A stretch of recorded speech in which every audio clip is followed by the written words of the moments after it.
welcome to this edition of Rockies Recap with Rockies Now. My name is Steven, along with Tom for this week. There's not really much to discuss, as you guys know, as you Rockies fans watched this series in San Diego.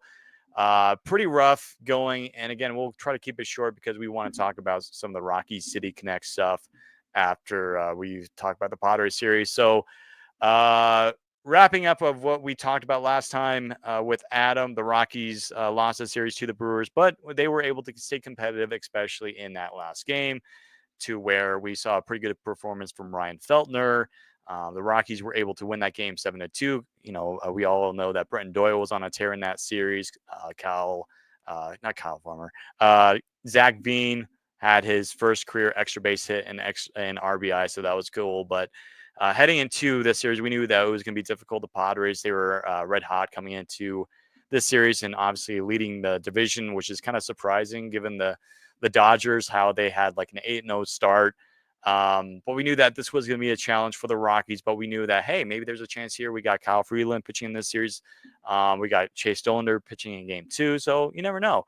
But yeah, so the Rockies, Tom, they lost game 1, 8-0. They were only able to cross 3 hits on the board with a couple more errors. And this is a pretty humiliating stat because we thought that the defense was going to be great heading into the season. The Rockies, I believe, currently lead Major League Baseball in errors.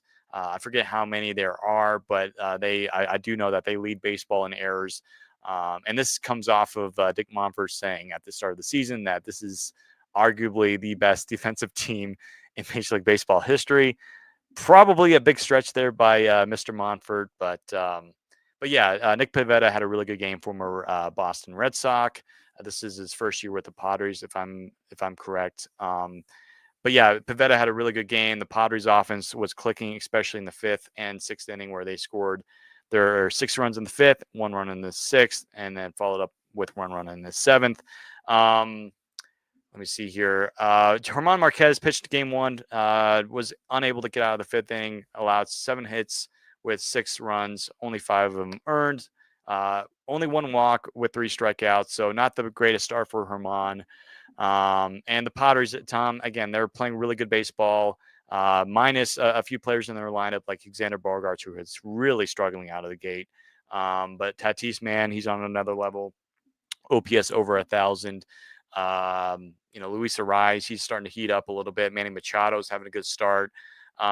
Gavin Sheets, man, former White Sox, he's having a good start with the Padres. So they were clicking in game 1, Tom. So it's the Rockies. They were out of the game for the entire way, which was disappointing to say the least. So hats off to the Padres for winning game 1 there. Yeah, it's everything was looking good up until the 5th inning. I got to give Nick Pivetta his props because he went. Not only did he go 7 innings, he went 7 innings of no runs. He had a shutout going, and I'm not sure, maybe 88 pitches. Mike Schilt saw something he didn't like, so that's why I guess he pulled him. Not sure exactly why. Again, Elias Diaz, the 2 hits. So our former catcher, good to see him getting his. Still, I mean, again, he's not going to be one of the top performing catchers in the league offensively, but he doesn't have to in a lineup like this. So, again, good for him. Yep, Gavin Sheets, 2 hits in that game. On our side, Kyle Farmer getting 2 hits from the leadoffs from the number 2 hole. However, Zach Veen, golden sombrero, that's not what you want to see out of one of your top young prospects, but he's going to have games like that regardless if he's the 30th ranked prospect in our system or he's the number 1 ranked prospect in our system. So, games like that are going to happen, especially when a guy like Pivetta is on a roll. For Marquez, he was, like I said, he was good up until the 5th inning. He was on a roll, and I'm not blaming anyone in particular, but Hunter Goodman, you cannot have catcher's interference, and that just started the spiral. Because, like the famous saying goes, if you give great teams extra outs, they will burn you. That's exactly what happened. Then I believe the next batter was a walk. Before you know it, the bases were loaded. A run scored. There was runners on first at the corners, and then he made the mental error to make the throw to a stealing runner. I can't remember who it was at second base, and then Elias Diaz came to score.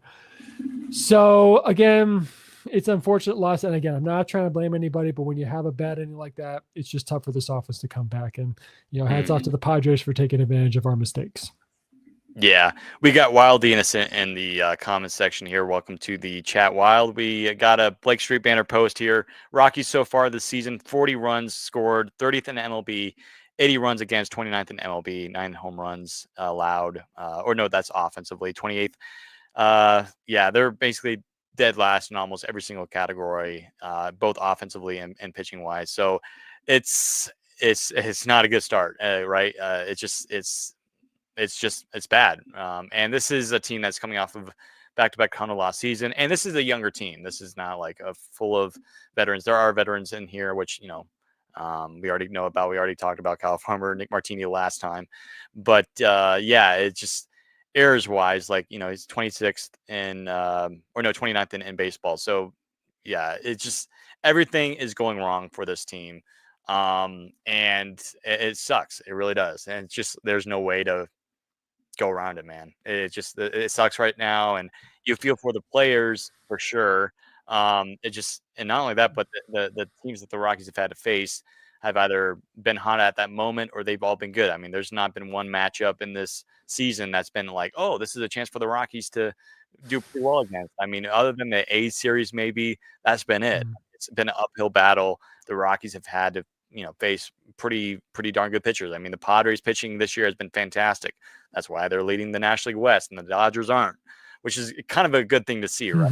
We hate the Dodgers over here, and like ha ha ha, like laughing at the Dodgers over there. But they It's when I already do the Nelson laugh from The Simpsons.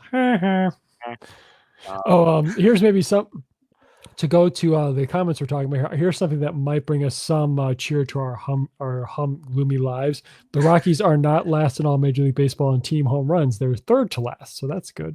That's good. That's good. Well, there's a tie for last place, and shockingly, one of the teams is the team that just signed their one of their players to a $500 million contract. Wink. Yeah, the Blue Jays are tied for last after they just signed their superstar Vlad Jr. to a huge contract. So, he's not exactly helping you set the world on fire with the power. So, yeah. I mean, but again, I'm not trying to be mean early in the season, but it is true. So, yeah, I mean, we were talking about it before. For folks who are wondering, we talked about it a little bit before we started out here, just like 5 minutes ago, and we were like, happy for the Blue Jays fans, but I don't think it's going to work out in the long run. I mean, but game 2, 40 years old when it happens. So. But game 2 did bring us a little more happiness. So anyway, we'll talk about that in a second. Yeah. Wild, we get to play the Dodgers tomorrow. Oh boy, yeah, we'll talk about that in a second. So, but hey, we did talk about when we first got into the studio room before we started that there's a possibility the Rockies may squeak out a win in one of these games. Maybe the odds aren't high, but there's a possibility. We got to keep the positivity up here at Rockies now. Somebody's got to do it, right? I mean, we're trying. Going to game 2, it was a much better game, Tom. I mean, the Rockies, this has been, we've said this multiple times already to start the year, and it's not a good thing. But hey, the Rockies, they're just trying to stay competitive in these games. It's just the offense is at an all-time low. I mean, we'll talk about it here in a second for game 3. And but yeah, I mean, Chase Dollander, man, the guy's the real deal. And we'll be coming out with a post either tonight or tomorrow about Dollander. So stay tuned to our social medias for that. But yeah, I mean, he pitched his heart out, and this is just his second career start, his first career road start in San Diego in front of the Friar Faithful, as they call it over there in San Diego. I thought he did a really good job. And again, things kind of fell apart there. As Dollander, you could tell he was getting tired. He was losing his command a little bit, which he's had issues with coming up through the minor leagues. But again, the Rockies only allowed 3 hits yesterday, Tom. So it wasn't like, oh my goodness, no, 3 hits, that's fantastic against a team that's, arguably one of the hottest in baseball. I mean, they're at 12 wins after today's game as of recording here on Sunday evening.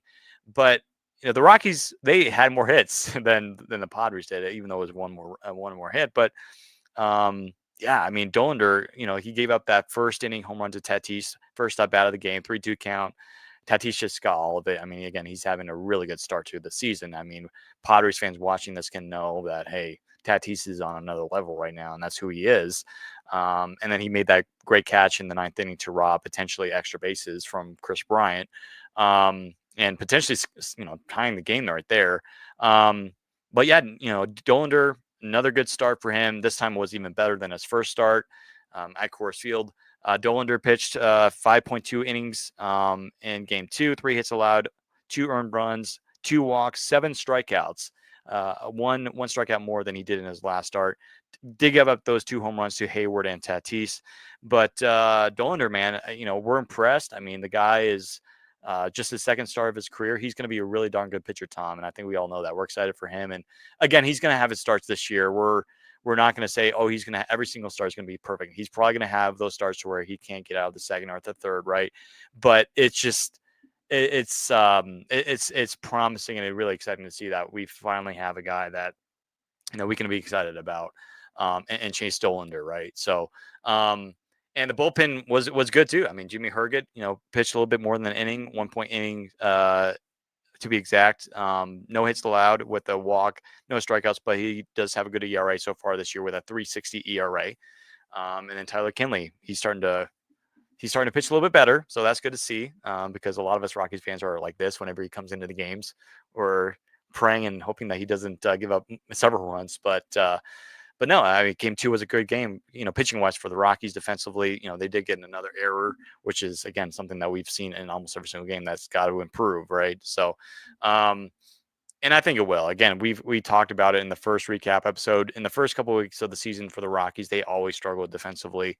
I think they're going to turn around by the season's end. It always happens. So I'm not concerned about that. It's just, will the offense wake up? And of course we'll talk about game 3 here in a second once we get your thoughts about game 2. But yeah, man, I mean, the Rockies struck out 9 times, so that was a little bit of an improvement from game 1 to where I believe they struck out, was it 14 or 15 times. So it just, right now, Kyle Farmer, man, he really saved the Rockies' neck in this series, really, because he saved the Rockies from being no hit, I believe, in game 1, and then got two of the 4 knocks for the Rockies in game 2. Nick Martini got one of the knocks, and then Zach Veen also got a hit there too. So, but yeah, man, it's the offense just not helping out the pitching right now. At times, the offense looks lost Oh, and confused. So yeah. I texted you and Adam this the other day, and I think the Rockies, they need to do, and just use a White Sox analogy here. They just, on Friday, they called up one of their top prospects, Chase Mydroth, who is a knack for just a excellent understanding of the strike zone and knows how to take his walks. And to compare, the Rockies need to do a better job, I think, at working counts. And you need to understand what the pitcher strategy is, what his tendencies, his sequences, his ticks, and figure out the best way for him to attack this pitcher, based on how he is going to attack you. Now, granted, you're going to get outguessed several times, but at the same time, you got to work counts better. I'm seeing too many quick counts and everything. But to the positive side, yeah, that was a moonshot to lead off the game from Tatis. And a lot of times what even top tier ranked pitchers will do is they'll just unravel. They'll lose their command. They'll lose focus. They'll get mad, all sorts of things, and they just blow up. He did not do that. Next batter, boom, went right after him. He was not afraid. He didn't start dancing around the strike zone. He attacked. That's the thing about him. It's only 2 starts. I am impressed with how he attacks the strike zone. Don't be afraid. Granted, you're facing some of the best hitters in the world, but you cannot be afraid to attack the strike zone. So that's one thing I was impressed with. And again, like you said, even though, but to use the moniker, 3 hits, but however, we allowed 3 walks, and great teams find ways to win in any circumstance. And the Padres, they squeaked out 2 runs. I mean, obviously, we talked about the one. They squeaked out another run later. But hey, here's a funny little thing for you. Tyler Kinley actually had a clean inning. Yay!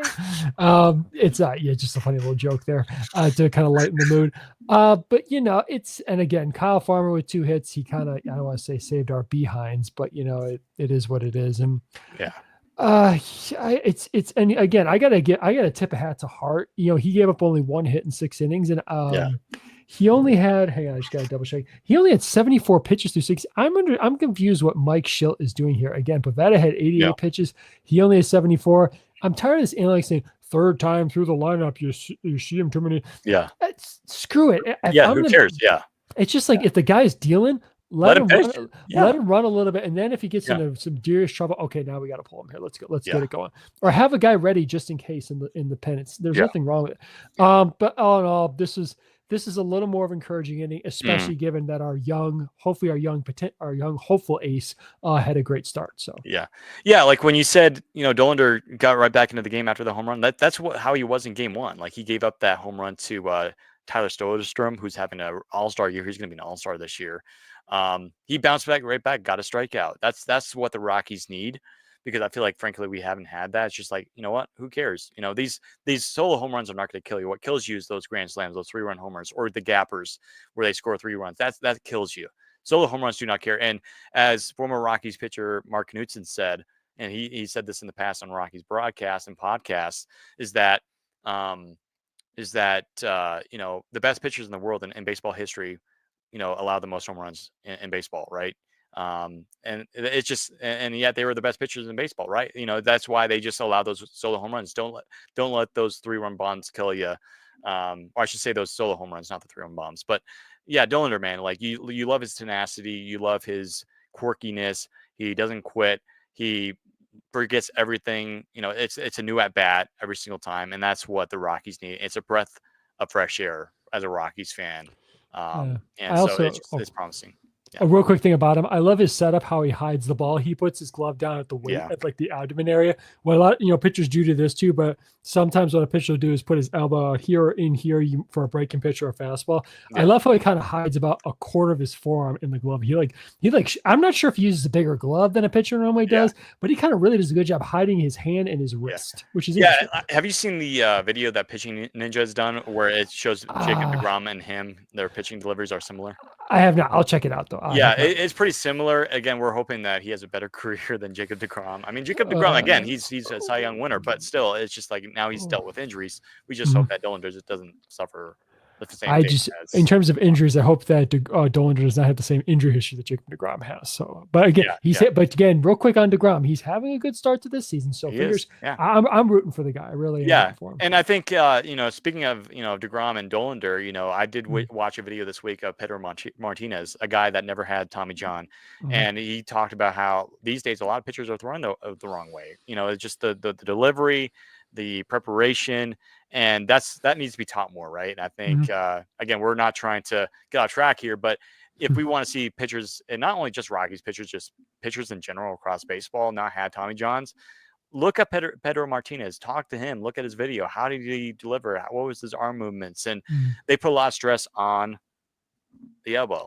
right? And so, well, the one thing, I mean, to add a real quick comment, I know we don't want to get off topic here because we got a couple things to go, but I would like to say there's nothing wrong with listening to a legend. I would hope that today's younger players listen to more to legends like Pedro. Again, Pedro's a Hall of Famer. He's one of the best pitchers of his time, and he always had a certain knack when it came to not just that, but his attitude on him. I love his attitude. He would always say, "I dare I'm gonna throw you this. I dare you to try and hit it." So. Oh, by the way, a wildly innocent. We know you were talking about Farmer. Good, thank you for the correction, but we know you were talking about Kyle Farmer. But we know who you're talking about when you say Framer. We know what you're talking about. Yeah. But it reminds me of Jake Fraley over at the Reds. Who I love Jake Fraley. Forgot about him. I don't know why. Both Farmer and Fraley were former Reds. Fraley is still Red, but Farmer used to play for the Reds. Oh, you're right. He did play for that. I think it was for 1 year. Was it? I think it was a year. I think he was in the minor leagues, and then he got called up for. I think he was one of their 4A players, I believe. Yeah. Was that after or before he went to the Dodgers? I believe it was before. Before, yeah. I believe before. Yeah. But anyways, let's get to game 3, today's game, which, again, not much to talk about. We'll get to some of the other comments in a bit, but let's talk about game 3. Yeah. And, again, we'll talk about some of the comments and some of the Rockies fans' opinions that I've seen since the game ending today. But Michael King on the mound, who is, he's came over in the trade from the Yankees, I believe last year, and had a really good season last year. Did struggle a little bit. But overall, I felt like he's done well against the Rockies. And this year, he's 3-0 with a 2.42 ERA after today's game. Of course, you guys know, you already saw it, that he got the complete game shutout against the Rockies. The Rockies were only get 2 hits today against Michael King. One of them was from Ezekiel Tovar, which was actually in the 9th inning. Was able to barely get one into left field for base hit. And then the other one was from Michael Toglia. So hopefully we see him improve. Because, of course, as you guys know, if you follow us on social media, Michael Toglia was our Who's Not in some ways, who's cold this week. He has 17 strikeouts in the first 19 games. As of right now, he has 27 strikeouts this year, which is a big no-no. But Toglia is a strikeout guy, and he substitutes that with power when he's good. So, but yeah, everybody else did not get a hit. We did see a walk from Hunter Goodman, so that was good to see. But other than that, Tom, again, a big goose egg for the Rockies offense on the scoreboard today. And it's drawing a lot of frustration from us as Rockies fans, from me, from you, everyone that's watching, from Wild the Innocent, Rhino, who's in the comments here. We're all kind of frustrated at the offense. We're kind of frustrated. What's going on here? What's the approach to the hitting? The Rockies approach offensively is obviously not where it needs to be. It needs to be fixed. Something needs to be changed here. But before we get to that, those comments, Kyle Freeland, he had a rough first inning, right? I mean, it felt like he could not get out of it. And then he kind of slowed down a little bit, did give up, a decent amount of hits, 8 today, 5 earned runs, 2 walks, 2 strikeouts. And I believe in the last 7 or 8 games, the Rockies TV showed a stat that the Padres have had good success against him in the last 7 to 8 starts. So that's something to watch there and something to keep in note. Jake Bird, 3 walks today. He's not been doing well despite the ERA is 2.45. But the rest of the bullpen did okay today. Shavii did get 2 outs there. And then Victor Vodnik, again, another walk, 6 walks today by the Rockies pitchers. So that's not good. But hey, we were able to get out of it, and it wasn't a blowout loss, but still, it's just there's a lot of issues with this team, Tom, especially the offense, mainly important. Where the starting pitching has not been the problem here. We thought the weakest part of this team, Tom, was going to be the rotation. We thought the offense was going to build off of last year. Again, it's early. It's just the second week of baseball, but still, it's as you put, it's almost like a warning. It's like one of those red light warnings on your car, right? On the dashboard when you have low gas, whatever. The Rockies, they have no gas in their tank right now in terms of offense. And what needs to change? And I think, and this is just, again, it was, again, my emotions are a little bit calmer now, but still, I feel like if the Rockies, let's just say, if they get swept in LA, somebody needs to be fired. There needs to be a move. And we're hoping that Amador or, Zach Vina or some of these players start lighting the spark to this team. But Tom, it's just not working, man. It's just it's something's got to change here. And I know a lot of people are saying, well, it's the players' fault, it's the hitting coach's fault, it's Bud Black's fault, and this is my opinion. I know a lot of Rockies fans, and again, this is going to be a little bit of a mini rant here, and then we'll get to the City Connect stuff. I don't think it's the hitter's fault. I don't think it's our players' fault. The Rockies don't have horribly bad players. So you're talking about Doyle, who's not even playing because he's kind of banged up right now. Tovar, he's having a little bit of a hip issue he's playing through.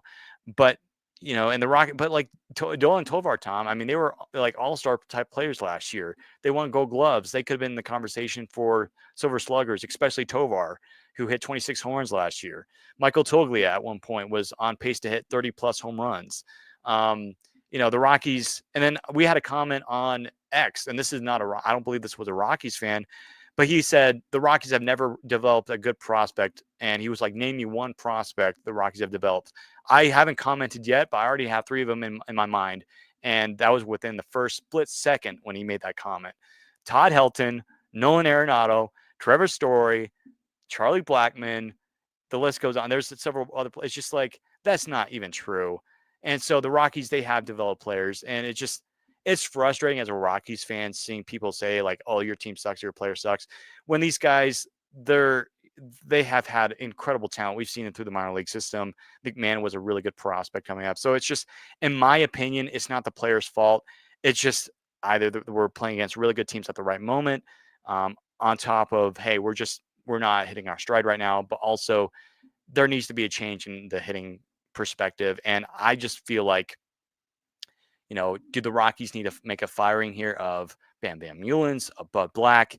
Maybe it's a little bit of both. In my opinion, the Rockies offense has gone downhill since Bud Black has come into the building. Because if you go back before Bud Black came in, the Rockies arguably had one of the best offenses year round, every single year. It had a top 3, top 5 offense. when Bud Black came in here, the perspective kind of changed, which it kind of needed to because the Rockies never had any good pitching. Well, we didn't have any top pitching prospects other than John Gray, who pitched phenomenally in 2016. If you remember his start against the Padres at Coors Field, where he struck out like I think 14 or 15 hitters at Coors Field, and I think it was a complete game shutout. But yeah, it's just we've seen a shift to where the offense is just not doing well. And I think Rhino puts in the comments here, Dave Magadan was our first hitting coach under Bud Black. And I think there might have been, I forget his name, but he was here for 17 and 18. Then we went to Magadan in 2019. And Magadan did not do a good job as a hitting coach. We let him go after 2022. We brought in Bam Bam Mulens, who's had good success in his career as a hitting coach for the Giants when they won those 3 championships, and then went to Aaron Boone's staff for the Yankees, then came over here to Colorado. So you look at the track history and you say, well, maybe it's not Bam Bam Mulen's fault. Then you look at Bud Black. Again, he's a pitching manager, the first ever in Rockies history to be a pitching manager, because all the other ones were hitters. Clint Hurdle was a hitting coach, right? So, it's, earlier, I'm a little bit more calmed down now, but still, I think if the Rockies, if they get swept in LA, Tom, I think the Rockies, they need to they need to push the button and let Bud Black go, even though it might not be his entire fault. Maybe it's a mix of multiple things. The Rockies, they need to tell their fans, hey, we need to make things, we need to change a few things. We need to change some philosophy. We just need a new look in the clubhouse because it's not working. I'll keep my comments short about Game 3. Nothing much to say about our offense. Kyle Freeland, you got as much as you could. And my hat's off to Michael King, who was, again, I guess I kind of he's one of those guys I like to call as a Yankees cast-off prospect, because, again, he was traded to the Padres in the Juan Soto deal. I think he was traded once before that to the Yankees. I can't recall his trade history, but the point is, he got traded as part of a superstar, and hey, good for him. He's found his footing in a different city. And hey, I'd rather find my footing in San Diego than in New York, but that's just a whole separate story.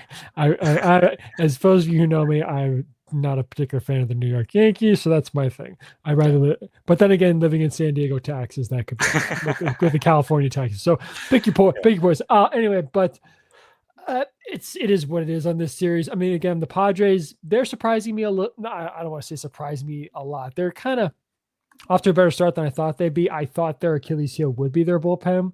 I was a little uncertain about some of their choices in terms of they didn't really upgrade their lineup if they were going for it. But then again, they have behind the scenes drama with Peter Seidler, rest in peace, and his widow, and then his brothers fighting over who's this and this and that, which I think got settled in court last week. I believe it was finally settled by a judge in California. But again, that's not our problem. We're Rockies fans. We got other problems to worry about.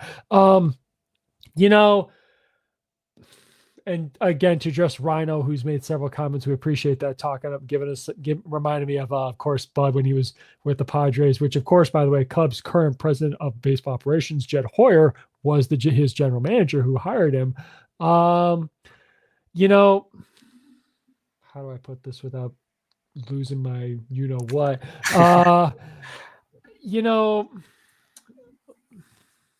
Bud, you had a fantastic career as a pitching coach, as a manager. You've been great. You've had some bad seasons, some great seasons. You're an excellent teacher. You're great. You've had your times where you've made your mistakes like any manager would, but you've led us to some great seasons. Again, 2018 was so fun to watch, especially the last 3 weeks of the season. That was an excellent run to charge for it. Mm-hmm. And of course, the 2018 wild card game is a game us Rockies fans will never forget. I think I have to agree with you verbatim, Stephen, and I would think a lot of our viewers who are watching or listen to us after the fact would agree. I think now I'm being slow with my words here, because if you make a change in the managerial chair, is it really going to benefit? How's it going to benefit you? Benefit the team, yeah. Correct. So if you can fire Dave Madigan after the quote-unquote worst start in franchise history, I think there has to be some similar accountabilities goes to the manager. Now, again, we're not privy to behind the scenes as to what Dick Monford's conversations are with Bud. Again, I've always commented Bud has a certain charm. I'm not trying to say he's lobbying for his job too much, but at this point, I think real quick interjection, is this his last year of his current deal, or does he Yeah, have I one think more? it's just a 1 year deal. Okay. It's yeah. I would think that at some point you have to make a change to the manager chair. Yeah. Yeah. Because last comment I'll make about Yeah. this, and again, they're just something has to kind of jolt this team. Something Joel, yeah. Yeah. it's like stick a needle in the arm and hits with some adrenaline here Yeah, and I think yeah. because sometimes this team looks lifeless. Yeah, and Rhino puts in the comments here a little bit earlier how the Rockies fired Clint Hurdle. Now, again, some people are out there are saying, "Oh, Dick Monfort will never fire Bud Black." Well, that's not Mhm. necessarily true because again, Dick Monfort is the guy that fires is like generally goes up to the owner's desk to fire a manager. It's not Bill Schmidt; it's Yeah. the owner. And Dick Monfort fired Clint Hurdle in 2009 after the Rockies had that poor start, right? And they were 18 and 28 as Rhino says here in the comments. And the Rockies, guess what? They went on a run to make the playoffs. Mhm. And now it actually was surprisingly a good decision by Dick Monfort potentially. Now Clint Hurdle, again, he's back in the organization. We love Clint Hurdle. So glad that he's back. But the Rockies, they needed a different set of eyes. And Jim Tracy, who was a bench manager or bench coach for the Rockies for Clint Hurdle, stepped in, carried this Rockies team to the playoffs. And Mhm. this was, the Rockies are worse now. And so that's why we're kind of like, hey, let's bring in a fresh set of eyes into the manager's seat. Let's Mhm. get Warren Schaefer, who I think would be an excellent candidate, who was a Rockies prospect at one point, or I should say, a Rockies minor leaguer at one point. I think he went high as Hartford, and he's younger. And I think he managed the Isotopes, the Rockies AAA team, for a couple of years. Why not give him a shot? Let him see what he has. And not to mention, he's managed a bunch of these guys on this Rockies team before.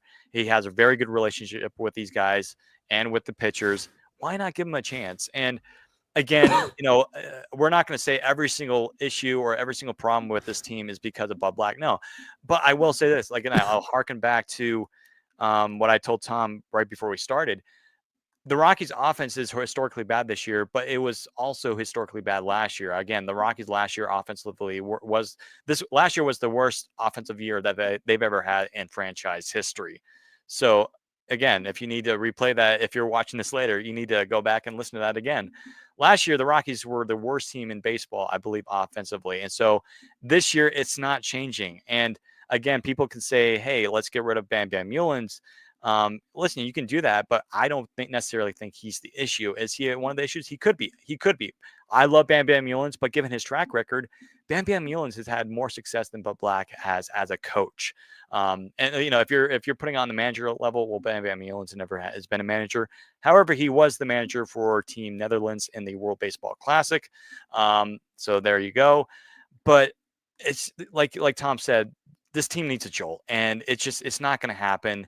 I feel like again, if the Rockies get swept in LA, it's like the fans are like we're already seeing fans not show up. Tom, like fans are done. They're done. It's going down. The Rockies are one of the lowest teams this year in attendance so far. Fans have had it. They want to see a jolt in this team, and they want to see these prospects. And the Rockies are playing their prospects, but it's not the jolt that we need. I think the jolt that we need is that we need a fresh new look. The Rockies are heading into a new age, and I still believe this despite how bad we are right now. We're heading in the right direction. I just don't think that Bud Black is going to be with the new direction that we're going. I think it's going to be somebody else that's going to be with this new direction.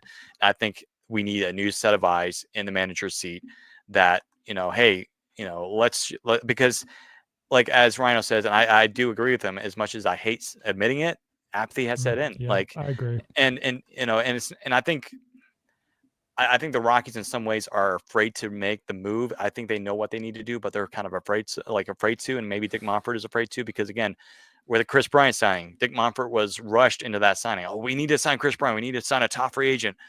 And then it's like, oh, I don't know if we need to fire Bud Black. Bud Black did bring us really good years in 2017, 2018. Maybe you can do that again. Listen, Bud Black is, again, as you pointed out, Tom, he's had great success. He brought us to the playoffs 2 years in a row for the first time in franchise history. While that's all fun and great, it's just, it's not gotten better, Tom. It's gotten almost worse. And it's just like, it's time to let it go. We need to see a change of, again, in the manager's seat, we need a new, fresh perspective. Mhm. And in my opinion, at the end of the day, now, again, is the performance on the field bad? Yes. Is it the player's fault? I don't necessarily think it entirely is. That is just my opinion. And again, I know a lot of baseball fans and Rockies fans will disagree with me, and that's fine. We all have different opinions, but this is just a Rockies fan that's been a fan since 2007, but has studied the Rockies history since 1993.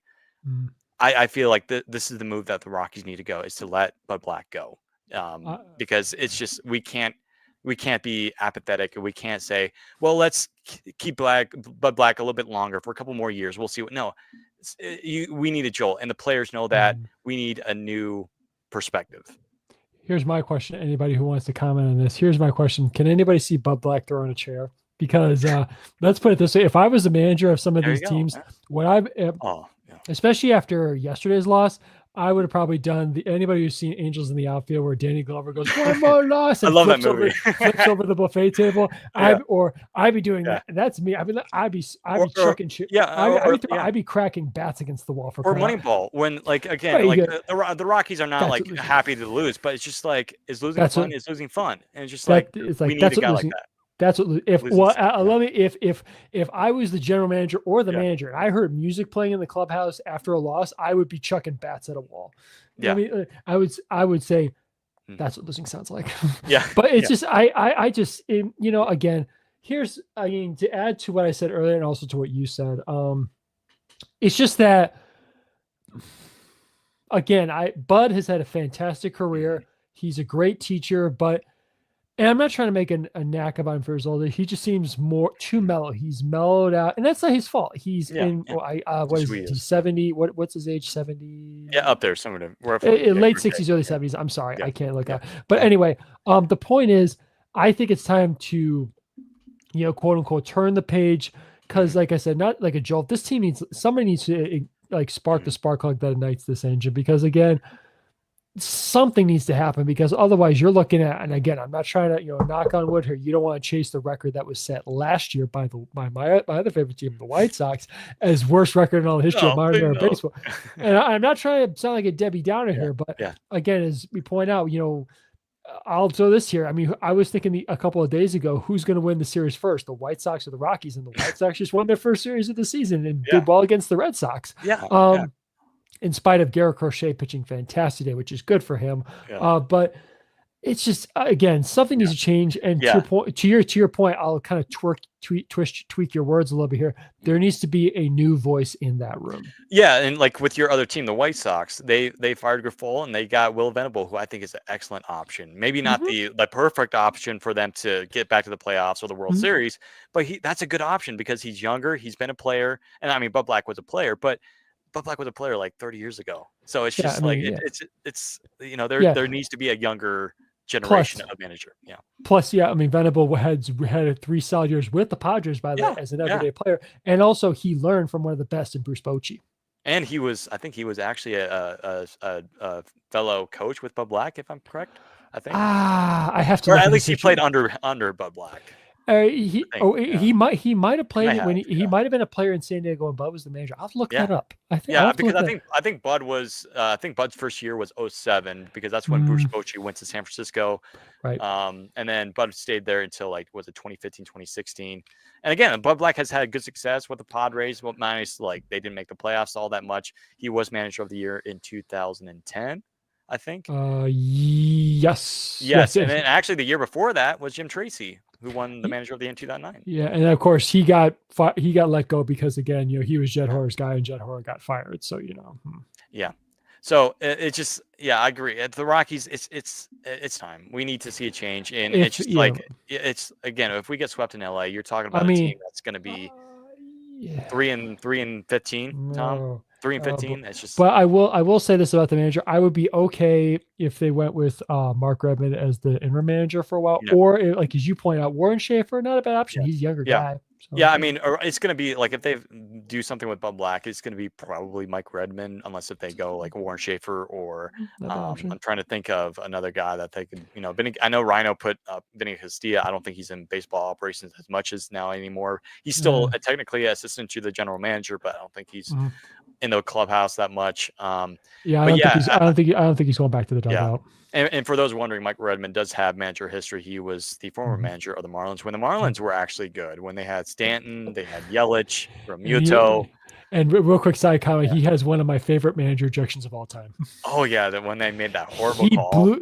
blew a gasket. He was red in Yeah, the face. I His love veins are that popping out video. of his I the love that veins video. are popping out of his neck. Oh my god, he was I feel like the screaming. Rockies need a guy like him, man. Like I'm not Yeah. saying Bud Black, like Bud Black has blown his gaskets a few times, but it's just like we need a guy like Mike Redmond that's like I don't give a whatever, you know. So I, I would be for it. But I at the end of the day, I think we all can agree that there needs eventually there's going to be a need a change of the flag, if you want to call it that. And I just turn the turn the page, page. and Yeah. it needs to happen like soon, like right now, maybe. Because again, it's just it's again like we're not saying oh Amador stinks or Zach Veen stinks. It's just that there's been some questionable stuff, especially this year. The lineups. Why are you changing the lineups every single day? Why are you having Martini bat second, where just the other day he was batting eighth? That's not good for the player. It's like you want to have a consistent lineup. That's like again, this is softball, just softball guy, but I was the guy that was batting right around the middle. I'm not. I'd be kind of because like you're kind of used to the order of the batting order. It's just there's been a lot of questionable stuff like Farmer batting second, even though he's your best hitter, which is understandable. But it's just like you kind of want like Michael Toglia or somebody to be batting third or fourth, or not Chris Bryant, who is barely hitting the ball this year, hitting fourth in the lineup or third. It's just that there needs to there needs to be a change. So, anyways, we could talk all day about this. We really could, but we got to get going and talk about the Rockies City Connects. So, but just before we get to the City Connects, the Rockies again, they're going to be traveling to LA. Prayers offered. Prayers would be welcome over here at Rockies now. So that's going to be a little bit of difficult series, but hopefully the Rockies do get a win here. You never know. I mean, Senzatella has had good history against the Dodgers, but I probably jinxed it. And sorry, boy. folks. Yeah. Oh boy. Yeah. Dustin May is going to be getting the start tomorrow for the Dodgers against Senzatella in Game 1. Game 2, I believe it will be the Marquez. It's No, Ryan Pepe. Feltner versus James Knack. Yeah, James Knack and then Ryan Feltner for Game 2. That will be at 8:10 p.m. And actually, all the games in this series will be 8:10 p.m. And correction, it's actually Landon Knack. Sorry. Landon Knack. Okay. Sorry, my apologies No, to Landon Knack. My apologies. Yeah, but anyways, all the games in this series will be 8:10 p.m. start. So again, take note of that. And then yeah, Marquez will be pitching Game 3 and TBD for the Dodgers there before the Rockies head back home to debut their new City Connect jerseys, which we'll talk about now. So, of course, Adam and I, we were talking about this, I think, in the last recap episode. Adam is, and if you saw his reaction in the comments the other day, he's not too pleased about City Connects. And I think there's a lot of Rockies fans that are kind of on the line with it. Some of them are unhappy. And then there's some, like myself, that actually kind of dig these, Tom. I like originally, like when we were looking at the recap, like when we were doing our previous recaps, I looked at the jersey. I'm like, where are the buttons? Where's the number? But then after you look at the video, like the presentation video, the leaks and everything, and the YouTube video that they put out, I was like, I actually kind of dig these. I mean, I still have one critique, and that's there's no buttons. I would prefer it if they had buttons. But actually, I dig the hat. I love the socks. I'm okay with the pants not being yellow or blue. Because again, there's been a lot of fans around baseball with their City Connects having colored pants and they want white, like the Twins. Just the other day, they officially announced that their City Connects are going to have white pants because fans didn't like the blue for their blue jerseys. So, yeah, I mean, again, I know Adam, I'm not sure if he's in the comments here, but I know he's going to hate my answer for this, but I actually kind of dig these and I actually think that they're good, but I would still pick the green ones over these ones. But that might change after we see them on TV on Friday, but we shall see. Oops. But yeah, I'm curious to see what your thoughts are, Tom. Well, I mean, it's like I said, obviously there's 8, as everyone knows, just real quick recap, there's 8 teams that are getting new City Connects because obviously, Nike's plan is, you got to keep things fresh, quote unquote, just like, with series and video games, you got to keep releasing new video games, keep fans engaged. I was a little, I think I texted you and Adam about this when just the jersey was the league without the numbers, I thought. Huh, interesting. The same thing for when the White Sox released theirs, which was black with red. I thought, huh, interesting. But then I thought, let me just wait to see the pants and the hat because you got to see the full uniform to get the full perspective, so to speak. You know, and some teams have gone with kind of a, well, how do I put it, like a neon colored look.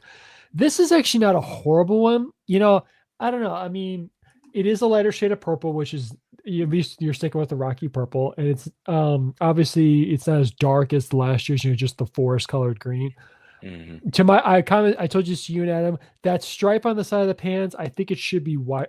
I personally would have put it a little. Wider. It looks like a tiny little line. Yeah. I Yeah. would have made it because I don't know if you remember like I'm thinking back to my little league days when the pants had like the thick stripe with three colors across it. Yeah. I would have done that. Yeah. Honestly, but I do dig the hat. I like the hat. Oh, the hat is so good. Yeah. I think the hat with that blue right there, I think it's definitely a unique. It could be a unique throwback in about 30 years. Uh, Pending where the Nike deal goes with Major League Baseball. Also, I should say the Fanatics deal too, because you got Hmm. you got two partners. Yeah. I dig it. I don't mind it at all. But what I am interested now to see is what kind of custom shoe combos the players put together to go with Mhm. these uniforms. Because everyone knows you customize shoes, which by the way, Trevor Story's got some interesting blue ones to go with Yeah. the Red Sox red. Yeah. To be honest, I like these. These aren't really that bad. I do. Someone asked me, given the choice, the previous or the current of these new ones, I go the previous one. Again, you're talking to a guy whose favorite color is green, so I would take the OGs. But these actually are Yeah. not that bad. Mhm. I think over time I'll get to like them a little better. That Mhm. they're definitely not the worst ones I've seen. Yeah, I'll probably get the hat because I think I'm going to Mhm. be going to the Rockies and Tigers game in May, so I'll probably be wearing the hat. And I'm not sure, and I know like the marketing might not be the greatest, as Adam pointed out yesterday on when he was commenting with us on that. The marketing is right now. I think the only available jerseys right now are Bryant and McMahon, and nobody wants a Chris Bryant jersey right now, which is kind of funny. But yeah, they're like the other players are going to be available. Like, I'm hoping to maybe get a Zach Veen City Connect jersey, which would be really cool. Um, but I think I'm looking toward more of getting a Tovar or a Brenton Doyle jersey. I just love those two players so much, especially Doyle, man. I mean, I love Tovar. I love my homie shortstop, but gotta love Brenton Doyle, man. Yeah, like again, the helmet is just his batting helmet is just so clean. I love the light blue. A color we've never seen it on a Rockies uniform before. The pink, we've also never seen that before. And again, these are supposed to be the sunset City Connects, and these fit. The color makes sense, even though the design might not be our favorites. I actually, again, over time, I'm starting to grow on it. I do like the patch of the CO on the side. It kind of is reminiscent of last year's or the last few years City Connect design with the CO and the mountain range. This one's a little bit different. It's more of like the generic mountain range that we've seen on the spring training hats before. But I dig the hat. I dig the jersey a little bit, even though it's still like, oh, it's whatever. I still wish it had buttons. And by the way, I think this is the first City Connect jersey on the line in the last 5 years since the City Connects were a thing. That this is the first time to be a pullover jersey. So It is the first um, one. Yes, that's yeah. correct. It is the However, first one. there is a pullover jersey, regular jersey. It's an alternate jersey that the Washington Nationals have. I don't think they wear it that often, but they do have that option as well. But just a fun fact out there for you folks. So again, I'm growing on it. Tom approves of it. Maybe not like his most favorite. Maybe, I think we both agree that we like the green ones a little bit more. But these ones, they're good. They're definitely not. Well, for sure, they're definitely not as bad as the Dodgers City Connect jerseys. And I actually don't like the Blue Jays City Connect jerseys. It's just I can't read the text on Toronto on the like it's black. It's just I don't like it. But yeah, so I'm curious to see what the other City Connects are going to look like. Again, the White Sox, they should be coming out soon. And then we have Arizona. They're getting new ones this year as well. The Giants, they just released theirs a couple weeks back. Originally, I really liked the Giants ones, but now after I've seen them in person, I'm like, I don't necessarily. I actually like the original Giants City Connects. I don't know why. I just like the orange batting helmet with the G, the fog effect on the jersey. The new ones, not so much, even though they technically make sense, given the vibe around San Francisco. Even though San Francisco is kind of trash, but that's another conversation for another day. But no, I really like this jersey, despite not not having buttons. It's a good jersey, and I'll probably buy one. And I know, again, Adam might be hating me on this one, but I don't care. Bring on the hate. I'm gonna get the jersey. Oh, you guys can have you guys can have a debate when the Mariners new ones come out because Oh yeah, yeah. Well, I like which I think I heard rumor it's theirs yeah. is next year, I believe. Yeah, yeah. I love the Mariners' current ones. It's just the pilots, like the call back to the Seattle Pilots. It's so good. I wish they could keep that jersey. I love it. If I was a Mariners fan, I would get it. It's just I love the like the dark blue with the yellow. That's just really really cool. But yeah, that's gonna be interesting to watch, and it would be interesting to see too if we're gonna see like a all City Connect game because I think we've seen that in the past.